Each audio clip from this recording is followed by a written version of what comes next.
తెలంగాణ కాంగ్రెస్ నేతలు హస్తిన బాట పట్టబోతున్నారు. రేపు బీసీ రిజర్వేషన్స్ పై సుప్రీంకోర్టులో విచారణ జరగబోతుంది. విచారణ నేపథ్యంలో ఢిల్లీకి deputy CM Bhatti Vikramarka, Ponnam Prabhakar, PCC chief Mahesh Kumar Goud వెళ్లబోతున్నారు. ఢిల్లీలో సీనియర్ న్యాయవాదులను కలవబోతున్నారు. న్యాయపరమైన అంశాలపై సలహాలు, సూచనలు తీసుకోబోతున్నారు కాంగ్రెస్ నేతలు. ఇక బీసీలకు 42% రిజర్వేషన్స్ సాధించేలా సుప్రీంకోర్టులో బలమైన వాదనలు వినిపించేందుకు తెలంగాణ సర్కార్ సిద్ధమైంది. ప్రభుత్వం తరపున బలమైన వాదనలు వినిపిస్తామంటోంది కాంగ్రెస్ ప్రభుత్వం. ఇక అప్డేట్స్ మా ప్రతినిధి ప్రతాప్ అందిస్తారు. ప్రతాప్,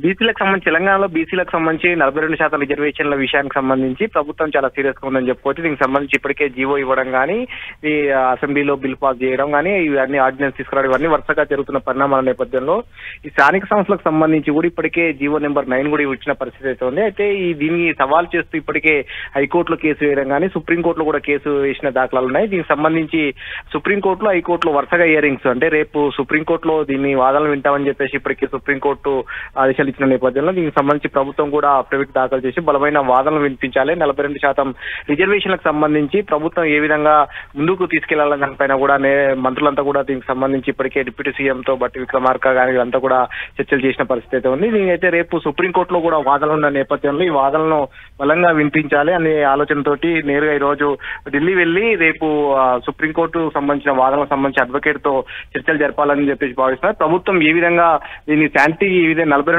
రిజర్వేషన్లు తీసుకురావడానికి కారణాలు ఏంటనే దానికి సంబంధించి కూడా అడ్వకేట్లకు వివరించి అడ్వకేట్ల ద్వారా రేపు సుప్రీంకోర్టులో బలమైన వాదనలు వినిపించాలని చెప్పేసి ఆలోచన చేస్తుంది. అయితే వాస్తవానికి సుప్రీంకోర్టు గతంలో బీహార్ లో రిజర్వేషన్లకు సంబంధించి పెంపుదలకు సంబంధించి గతంలో సుప్రీంకోర్టు కొట్టివేసిన దాఖలు ఉన్నాయి. అయితే దీన్ని దృష్టిలో పెట్టుకుని కూడా పిటిషనర్ గతంలో సుప్రీంకోర్టే 50% క్యాప్ విధించింది కాబట్టి ఈ క్యాప్ ను అధిగమించి తెలంగాణలో రిజర్వేషన్లు అమలు చేస్తున్నారంటూ కూడా పిటిషన్ దాఖలు చేస్తున్నారు. అయితే దీనికి సంబంధించి నిన్న పిటిషన్ దాఖలు చేసిన నేపథ్యంలో సుప్రీంకోర్టు కూడా సోమవారం వాదనలు వింటామని చెప్పేసి చెప్పిన నేపథ్యం ఉంది. కాబట్టి ఖచ్చితంగా సుప్రీంకోర్టులో రేపు వాదనలు విన్న తర్వాత దీనికి సంబంధించి ఏ విధంగా ముందుకెళ్లే అవకాశం ఉంటుందనే ఆలోచనలు కూడా చేస్తుంది. కాబట్టి దీనికి సంబంధించి ప్రభుత్వం కూడా చాలా సీరియస్ గా తీసుకోవడం, మంత్రులంతా కూడా దీనికి సంబంధించి 42% నిలబెట్టుకునే విధంగా ఏదైతే హామీ ఇచ్చిందో హామీకి తగ్గట్టుగా రాష్ట్రంలో కులగణన చేయడం కానీ, బీసీలకు సంబంధించిన జనాభా ఎంత ఉంది అనే దానికి సంబంధించి కానీ గణాంకాలతో పాటు ఇతరత్ర అంశాలన్నిటి కూడా కోర్టు ముందు ఉంచి 42% సాధించుకునే విధంగా కూడా ప్రయత్నాలు చేయాలని చెప్పేసి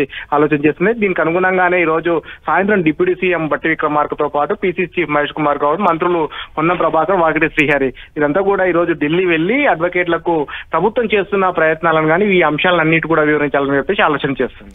అదేవిధంగా ప్రతాప్, ఇటు బీసీ రిజర్వేషన్స్ ని బేస్ చేసుకునే స్థానిక సంస్థల ఎన్నికలు ఉంటాయి. బీసీ రిజర్వేషన్స్ అంశంపై సరిగా సానుకూలంగా తీర్పు రాకపోతే కనుక ఆగిపోతాయని చెప్పి ఇప్పటికే ప్రతిపక్షాలు ఆరోపిస్తున్నాయి కదా, అందులో వాస్తవం ఎంత, ఎలా ఉండబోతుంది సిచ్యువేషన్? రేపు ఒక క్లారిటీ వస్తుంది.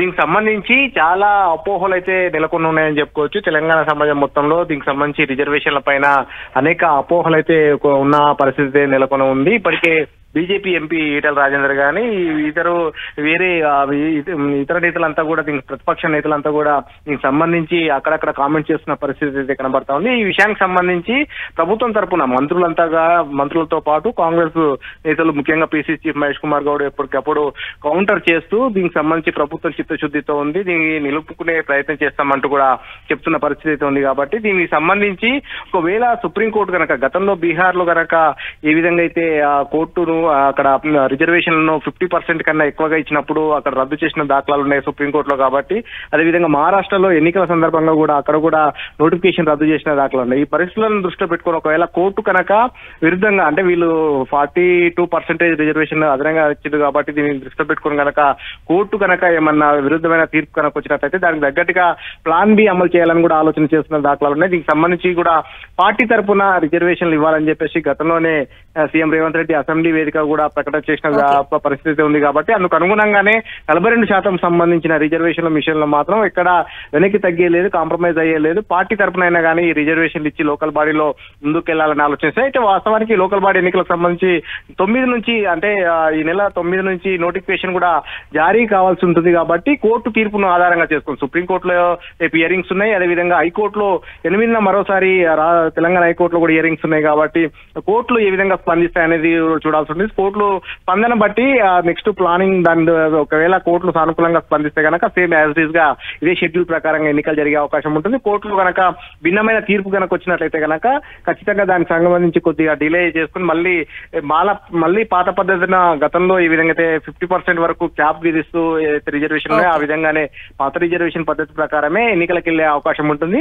కానీ పార్టీ పరంగా మాత్రం 42% రిజర్వేషన్లు ఖచ్చితంగా ఇవ్వాలని చెప్పేసి ఒక ఆలోచనలో అయితే కాంగ్రెస్ పార్టీ ఉంది. Right, thank you Pratap.